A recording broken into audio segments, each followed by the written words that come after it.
사료값만 6억 정도 드셨다고. 그럼 1년에 3억? 작년은 조금 덜 들어. 작년에는 한 2억 5천 정도 들어갔고요. 올해는 3억 5천 정도 들어갔어요. 3억 5천 정도. 2년에 지금 6억. 네. 그 회사 그만두고 이걸 한다고 했을 때 걱정을 하셨고요. 이제 지금은 이제 조금 더 걱정이 늦은 게 날씨 추우면 걱정이시고, 여름에 고수온 오면 걱정이시고, 바람 불면 걱정이시고, 네, 태풍 오면 걱정이시고. 그러니까 원래 안 하다 걱정이 늘으셨죠, 저 때문에. 우리가 흔히 얘기하는 생사료 급여를 안 하고 배합사료로 양식을 했을 때 조금 괜찮은 어종이 뭔가 생각을 해봤고요. 그래서 처음에 감성돔이랑 숭어 둘 중 하나 고민을 했었거든요. 근래 이제 좋은 소식이 있으셨는데. 이번에 전남우수 기원으로 선정이 돼가지고 수상을 하게 되었고요. 감사하게 생각하고 있습니다. 저는 화태마을에서 가두리 양식을 하고 있고요. 많은 어종이 있지만 그 중에서 참숭어, 숭어 양식을 하고 있습니다. 여수 같은 경우에는 돔, 우럭 위주로 이제 많이 양식을 하시고요. 숭어 같은 경우에는 하동이 한 90%는 하동에서 이제 물량이 나오고 있죠. 이제 화태 같은 경우에는 위치에 따라서 수심이 틀린데, 많이 나오는 곳은 수심이 15m 정도 나오고요. 적게 나온 곳은 7m, 8m 정도 나오는데 다른 지역보다 수심이 좋은 편으로 알고 있습니다. 저희는 처음에 시작할 때 이제 19칸으로 시작을 했고요. 현재도 19칸 유지를 하고 있고요. 그리고 처음에 시작할 때는 저희가 20만 미 정도 양식을 했고요. 지금 현재는 25만 정도 양식을 하고 있습니다. 한 칸의 사이즈는 어떻게 됩니까? 저희가 보통 가두리 양식장 한 조라고 표현을 하는데요. 한 칸은 6m, 6m 해가지고 정사각형의 틀인데, 이거를 숭어 양식 같은 경우에는 이제 어장마다 스타일이 조금 다른데 6.5m 깊이 그물을 사용하고 있고, 6에 6m짜리 한 칸을 양식을 하는 어가가 있고요. 저희 어가 같은 경우에는 6m에 12m로, 그러니까 쉽게 생각하시면 두 칸을 그물 하나로 양식을 한다고 보시면 됩니다. 하동 이쪽 통영 같은 경우 숭어 양식을 하시는 분들은 이제 12m에 12m, 그러니까 네 칸을 한 칸으로 이제 키우시는 분들도 있고요. 근데 이제 저희는 인력으로 작업을 해야 되기 때문에 인력을 할 수 있는 최적의 조건을 맞춰서 하는 게 6에 12m로 해가지고 양식을 하고 있습니다. 숭어 같은 경우에는 2년 내지 3년 정도 양식을 해야 되거든요. 처음에 치어를 보통은 5월 달에 숭어 치어를 가지고 오면 그 해 숭어 치어를 키우고 이제 그 다음 해까지 키워가지고, 성장이 조금 빠른 어가 같은 경우에는 600g 정도 사이즈가 나오는데, 이제 보통은 600g 정도 돼야 이제 상품 가치가 조금 있다고 판단을 할 수 있거든요. 최소 2년, 많게는 3년, 4년까지 보는 사람도 있습니다. 이제 실질적으로 양식을 시작한 거는 20년부터 시작을 했습니다. 처음 양식을 시작하는 점이다 보니까 투자 비용도 많이 들어갔고요. 폐사가 조금 많이 났었거든요. 키로당 단가가 그렇게 좋은 편이 아니어서 우리가 흔히 얘기하는 적자를 조금 봤죠. 지금은 평균적으로 500g, 600g 출하를 하면 이제 10,000원 이제 출하를 하게 돼 있습니다. 지금 지역마다 틀린데, 보통은 저희 같은 경우에는 신안에 종묘장이 있거든요. 육상은 이제 보통 우리 노지라고 표현하는데, 임의의 저수지 비슷하게 이제 만들어 가지고 거기에다가 이제 숭어를 키우는 건데, 바닷물을 끌어 가지고 키우는 건데, 이게 장단점이 있습니다. 노지는 수온이 조금 잘 받쳐주거든요. 그래서 성장이 조금 더 빠르다고 저는 알고 있거든요. 해상가두리 같은 경우에는 순환이 되고요.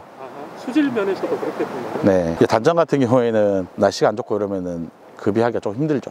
이제 병이 발견되고 이제 한 열흘 정도 이제 지나면 이게 그 조치를 해야 되는데, 이제 그렇지 못했을 때는 이제 조금씩 폐사가 생기죠. 이게 대량 폐사가 병 때문에 발생은 하긴 하는데, 숭어 같은 경우에는 사료 급이 때문에 발생되는 경우가 많습니다. 숨을 쉴 수 있는 디오라는, 저희가 산소를 흡입하는 것처럼 고기들도 이제 밥을 먹으면은 산소를 흡입을 하는데, 이제 숭어가 다른 어종에 비해서 산소를 많이 먹어요. 그러니까 소화를 하기 위해서 조금 많은 산소량이 필요한데, 이제 바닷물 중에 우리가 흔히 말하는 이제 적조나 그런 거 외에 이제 무산소가 또 있거든요. 그러니까 산소가 모든 바다에 모든 바닷물에 똑같은 산소가 존재하는 게 아니고, 바닷물에도 이 차이가 있거든요. 예를 들어서 이제 사료를 좀 급여를 했는데 소화를 시키기 위해서 산소를 이제 흡수를 해야 되는데, 그 부분이 조금 조절이 안 되면 이게 폐사가 나는 경우가 많이 있습니다. 숭어 같은 경우는 숭어가 바닥 밑에 쪽에 있다가 사료를 급여하면 이제 올라오거든요.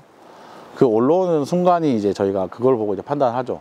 오늘 상태가 좀 괜찮다, 안 좋다, 이런 식으로 활력도로 보는 거죠. 활력도. 작년이랑 올해까지 해가지고 한 6억 정도 들어간 것 같습니다. 네.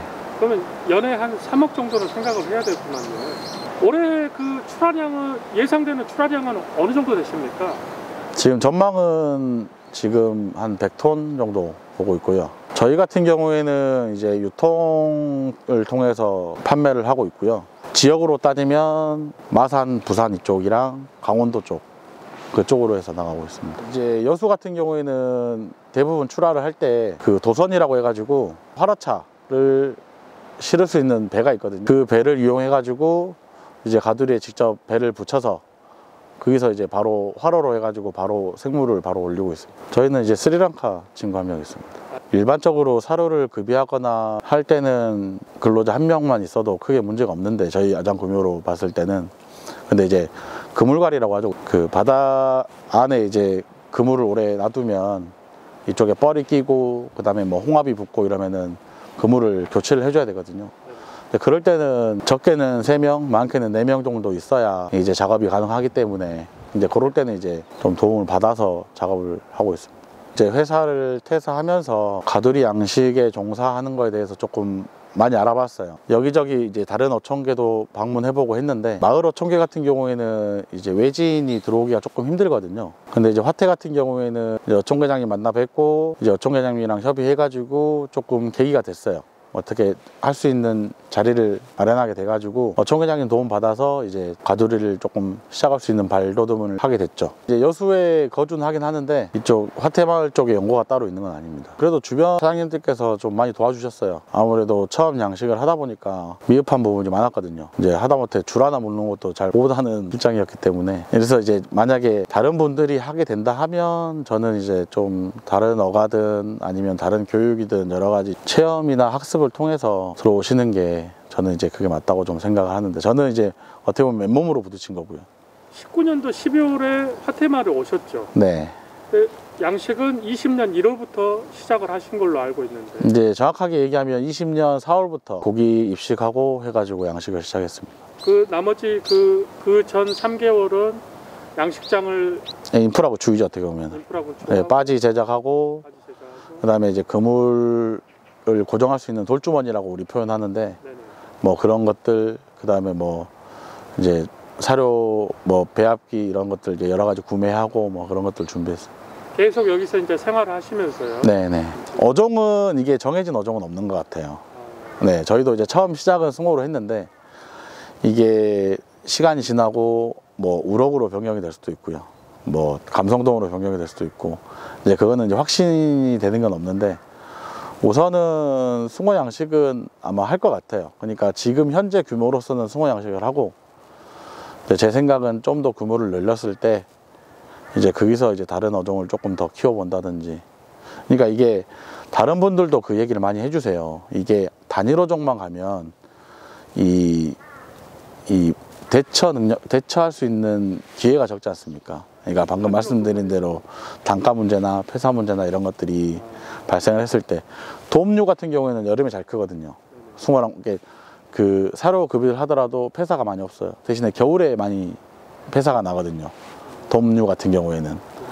그래서 이제 그런 것들, 그러니까 비율로 보는 거죠. 대부분 한 3개, 4개 어종을 키우세요. 기본적으로 우럭, 참돔은 다 키우시고요. 그 중에 이제 조금 추가되면 감성돔, 그 좀 더 추가되면 뭐 돌돔, 그 다음에 농어, 네, 이런 식으로. 많이 키우시는 분은 5어종까지 키우시는 분들도 있죠. 시드먼이라 하죠? 네. 그거는 어느 정도 규모였는지? 대략적으로 한 1억 정도? 이제 이거는 이제 가두리 규모나 뭐 빠지 제작이나 여러 가지 뭐 좀 차이가 있는데요. 근데 여기서 이제 말씀드리는 1억이라는 거는 이제 말 그대로 우리 틀, 가두리 구입, 빠지 구입, 뭐 그물 이런 것들이고요. 이제 처음에 치어를 넣어서 시작하게 되면은 그 해에는 수익이 없지 않습니까? 네네. 저 같은 경우에는 이제 조금 뭐 좀 우리 흔히 하는 외상이나 좀 이렇게 좀 얘기해가지고 그 중간 육성 고기를 갖고 왔어요. 그러니까 200g, 300g 짜리 고기를 가지고 와서 그 해에 판매를 했죠. 근데 이제 판매를 했는데 조금 이제 성적표는 안 좋았죠. 네. 대출이라든지 그런 것들은 이제 저희 어가 같은 경우에는 사료 구매 자금이라고 그 과학원에서 이제 시행하는 건데, 예, 그거 금액 좀 지원 받아서 초창기에 1년 때 작년에 바로 저희가 금액 일정 부분 받았고 올해도 일정 부분 받았고 대출이죠. 어떻게 보면 대출인데 이제 이율은 어떻습니까? 1%죠. 1%. 네, 저금리고요. 한 가구당 최대 2억까지 사료 구매 내역이나 뭐 계단서나 이런 것들을 송부를 하게 돼 있죠. 신청 허가는 다 받을 수 있습니까? 아니요, 이건 심사를 통합니다. 심사를 통해서 허가가 해당이 되는지 이런 것들을 확인하고 지원금이 나오게 돼 있습니다. 처음에 시작하실 때 너무 무리하게 시작을 하지 않는 게 좋을 것 같습니다. 그러니까 자기가 컨트롤할 수 있는, 저는 제 생각에는 현재로서 제 스킬상 이 20칸 가지고 숭어를 키우는 게 제 스킬에 맞는 거고, 이제 점차 5년 10년 지났을 때 이제 가두리 양도 늘리고 사용 밀수도 늘리고 하는 게 맞지, 처음부터 시작할 때 가두리 40개 50개 나는 돈 많이 벌 거니까 그렇게 시작하다 보면 관리도 안 되고, 그리고 이제 빨리 뭐 이렇게 좀 안 좋은 결과도 나올 수 있고 해서 처음에 시작하실 때는 너무 무리하지 않고 시작하시는 게 좋을 것 같습니다.